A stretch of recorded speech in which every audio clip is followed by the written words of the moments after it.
Shine tech మీ ఇంటిని మరింత అందంగా మార్చాలనుకుంటున్నారా? స్పెషల్ అట్రాక్షన్ తో పాటు లివింగ్ కి perfect solution. UPVC windows and doors, Bontada group. Hindu దేవాలయాల్లో సంప్రదాయం కంటే ఆర్థిక భారానికి ఎక్కువ ప్రాధాన్యం ఇచ్చి ఉన్నటువంటి ఆనవాయితీలను కట్ చేసే పరిస్థితి తెలంగాణలో ఎందుకు ఏర్పడుతుంది? దీనికి భిన్నంగా ఆంధ్రప్రదేశ్లో ప్రత్యేకమైనటువంటి సేవలు కొనసాగుతున్నట్టుగా కొన్ని వార్తలు వస్తున్నాయి. ఇందులో నిజమెంత? ప్రధానంగా ఇటీవల బాసర సరస్వతీదేవి ఆలయంలో ప్రసాదం ఇవ్వకుండా కట్ చేస్తున్నారనేటువంటి విమర్శలు ఎక్కువయ్యాయి. దీనికి సంబంధించి అధికారికంగానే ఆలయ ఈవో ఒక లేఖ కూడా విడుదల చేసినటువంటి పరిస్థితి. ఈ అంశంపైన విశ్లేషణ చూద్దాం. మనతో పాటు జనసేన పార్టీ తెలంగాణ నేత డాక్టర్ మాధవరెడ్డి గారు. మాధవరెడ్డి గారు నమస్తే. బాసర్లో లడ్డు కట్ చేశారని మీరే దృష్టికి తీసుకొచ్చారు, మన దృష్టికి తీసుకొచ్చారు. మీడియాలో మనం వీడియో కూడా చేసాం దానికి సంబంధించి. సో అసలు ఏమన్నా రెస్పాన్స్ ఉందా తెలంగాణ ప్రభుత్వం నుంచి ఈ సమస్య, లేదా ఇది భక్తుల మనోభావాలను దృష్టిలో పెట్టుకుని పునరుద్ధరిస్తాం అనేటువంటి సంకేతాలు ఏమన్నా ఉన్నాయా? నిమ్మకు నీరెత్తినట్టు ఉన్నారండి వీళ్ళు. ఎలా అంటే జ్ఞాన సరస్వతి అమ్మవారు ఆ ప్రదేశంలో ఇలా జరిగింది అంటే ఎంత హిందువులందరూ కూడా బాధపడవలసిన రోజు. ఎందుకంటే పివి నరసింహారావు గారు ఆయన మంచి వ్యక్తి, ఆయన గురించి ఒక విధంగా ఎన్ని భాషల పండితుడు, ప్రధానమంత్రి, మన తెలంగాణ వాసి. ఆయన అంత మంచి వ్యక్తి అక్కడ అక్షరాభ్యాసం చేసుకున్నారు. కానీ ఈ రోజు పివి నరసింహారావు గారు కనుక ఉంటే ఆయన ఉరేసుకునేవాడండి.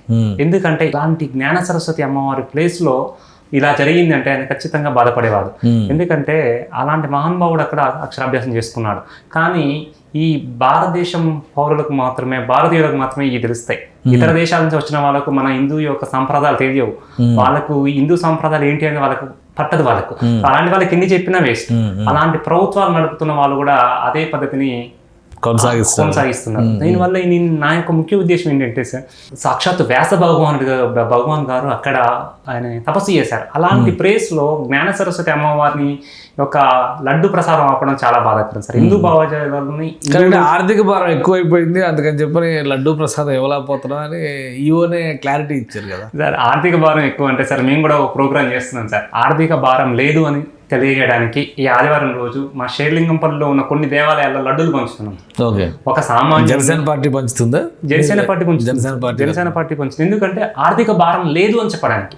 ఎందుకంటే కొన్ని దేవాలయాలు, వెంకటేశ్వర స్వామి, హనుమాన్ టెంపుల్లలో మేము లడ్డు పంచుతున్నాం. ఎందుకు పంచుతున్నాం అంటే ఇది ఆర్థిక భారం కాదు. ఒక సామాన్యుని ఒక రోజు నేను కొన్ని టెంపుల్లలో లడ్డూలు పంచగలిగాను. మీరు ప్రభుత్వానికి 100 గ్రాముల లడ్డు మహా అంటే 10 రూపాయలు కాస్తారు. మీరు బల్క్ మ్యానుఫ్యాక్చరింగ్ చేసినప్పుడు, ఎక్కువ తయారు చేసినప్పుడు 5 రూపాయలు పడుతుంది.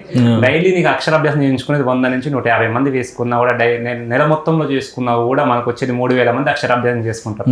ఇంటూ 5 రూపాయలు సార్. సో ఇది ఆర్థిక భారం కాదు. హిందువుల యొక్క మనోభావాలు తగ్గించడానికి మీరు చేస్తున్నారు. హిందువులు అంటే కాంగ్రెస్ ప్రభుత్వానికి, కాంగ్రెస్ గవర్నమెంట్కి ఎలా ఉంది అంటే తగ్గించడం. ఆల్రెడీ స్వయాన ముఖ్యమంత్రి గారే చెప్పారు, కాంగ్రెస్ అంటే ముస్లిం అంటే కాంగ్రెస్. ఇలాంటి మాటలు చెప్పినప్పుడు ఈ సందర్భాలు, ఆ మాటలు రెండు కూడా లింక్ అవుతాయి సార్. లింక్ అయ్యి మేము లాస్ట్ మనం అనుకున్నట్టు సార్, ఈరోజు లడ్డు, రేపు బ్రహ్మోత్సవాలు, ఎల్లుండి సాంప్రదాయాలు. ఈ కాకుండా ఉండాలి. ఇంతమంది హిందువులు ఉన్నాం సార్ తెలంగాణలో. అధికంగా ఉన్న మాత్రం వాళ్ళు హిందువులు. మన ఎగ్జాంపుల్ బీసీ రిజర్వేషన్ అధికంగా ఉన్నారు, బీసీ ముఖ్యమంత్రి కావాలన్నారు. అధికంగా హిందువులు ఉన్నారు. హిందువులు ఉన్న దేవాలయాల్లో కూడా హిందూ సాంప్రదాయాలు కరెక్ట్ జరిగాయి. కొత్త ఎక్స్పెక్ట్ చేయట్లేదు. ఏదైతే సాంప్రదాయాలు ఉన్నాయో, ఏదైతే బ్రహ్మోత్సవాలు, ఏదైతే ఏ విధంగా కార్యక్రమాలు చేయాలని మేము జనసేన పార్టీ నుండి డిమాండ్. అంటే జనసేన పార్టీ డిమాండ్ అది పవన్ కళ్యాణ్ గారు కూడా డిమాండ్ చేస్తున్నారు. పవన్ కళ్యాణ్ గారు మరి అక్కడ ఉప ముఖ్యమంత్రిగా ఉన్నారు. సో ఆయన కూడా దీనిపైన ఏమన్నా స్పందిస్తారా? అసలు ఏంటి తిరుమలకి కానీ శ్రీశైలం కానీ చూస్తే అక్కడేమో మేము చాలా అద్భుతాలు చేస్తున్నాం అని చెప్తుంది అక్కడ గవర్నమెంట్. ఇక్కడ చూస్తే ఇలా ఉంది, భిన్నమైనటువంటి పరిస్థితి ఉంది. ఓవరాల్గా దీనిలో పవన్ కళ్యాణ్ గారు కూడా రియాక్ట్ అయ్యే అవకాశం ఉంటుందా?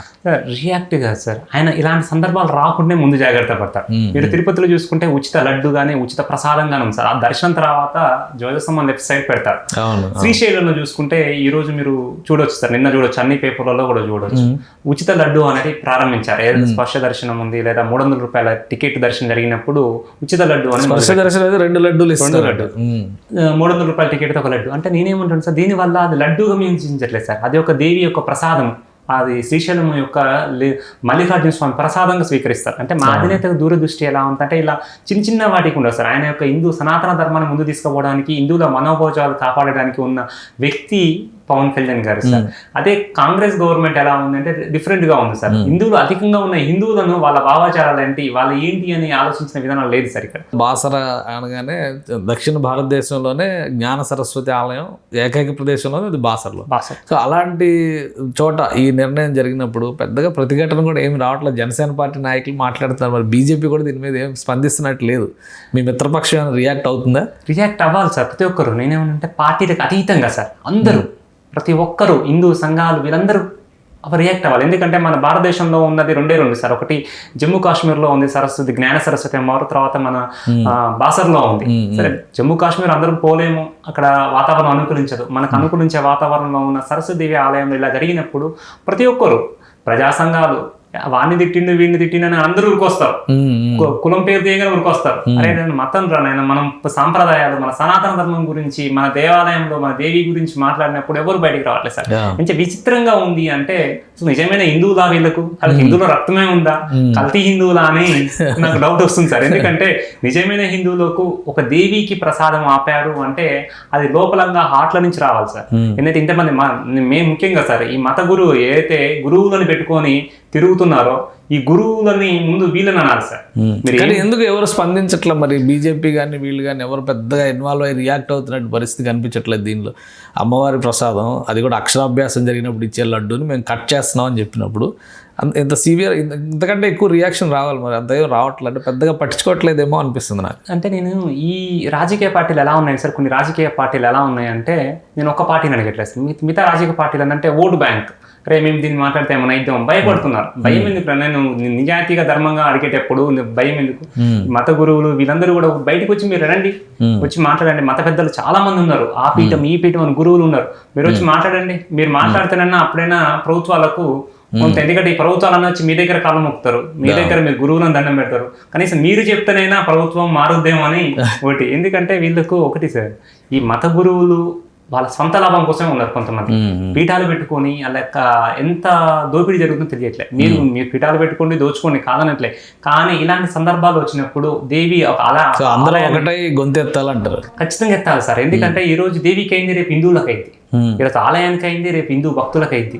కాబట్టి ఇది దేశానికి ప్రమాదం సార్. ఇలా ఒకటి చేసినప్పుడు సైలెంట్గా ఉంటే చిన్న లడ్డు ఆపేసి చాలా మంది అనుకోవచ్చు సార్, ఈ చిన్న లడ్డు కోసం ఎందుకు ఇంత అడావుడి చేస్తుంది జనసేన ఇలా అనుకోవచ్చు. కానీ ఇది ఈరోజు చిన్నది రేపు పెద్దగా అయింది సార్.